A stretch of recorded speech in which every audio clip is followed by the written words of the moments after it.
By early December, the neighbors' concern had shifted from mere curiosity to genuine alarm. The lights in the house continued to burn, but one by one, the lights were burning out, and no one was replacing them.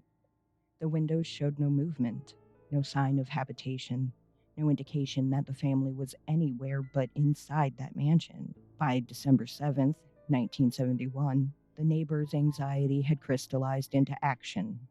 They contacted the Westfield Police Department, and officers arrived at the property, making an attempt to enter through conventional means, finding resistance.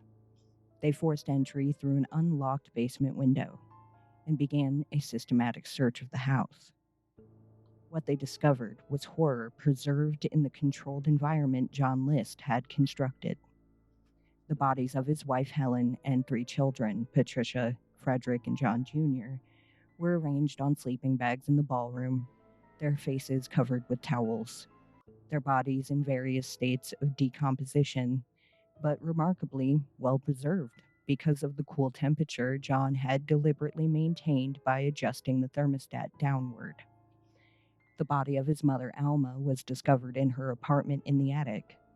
On his desk in the study, officers found the confession letter, 5 pages of handwriting that explained in his own words exactly what John had done and why he believed he had to do it, because it was the right thing. The letter was not a plea for understanding, it was not an expression of remorse, it was a statement of fact, an explanation, a final declaration of the decision he had made and the actions he had taken. The forensic investigation that followed was straightforward in its fundamentals, though complex in its details.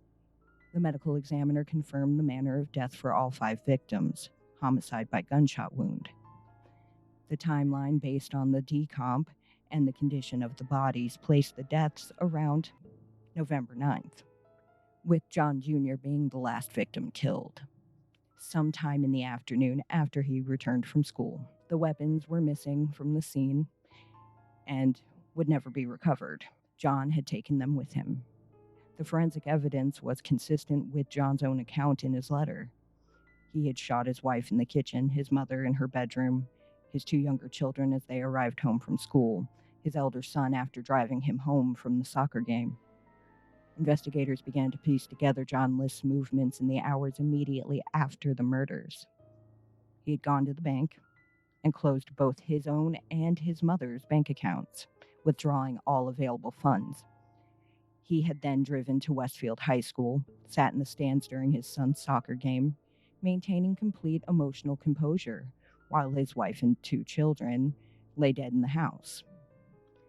He had then driven home, murdered his remaining child, and spent the evening cleaning the crime scene and preparing for his departure. The methodical nature of these actions, the complete absence of panic, the deliberate planning, evident in the closed accounts and false communications to the schools, had all painted a picture of a man who had planned this not as a crime of passion, but as a solution to an intolerable situation.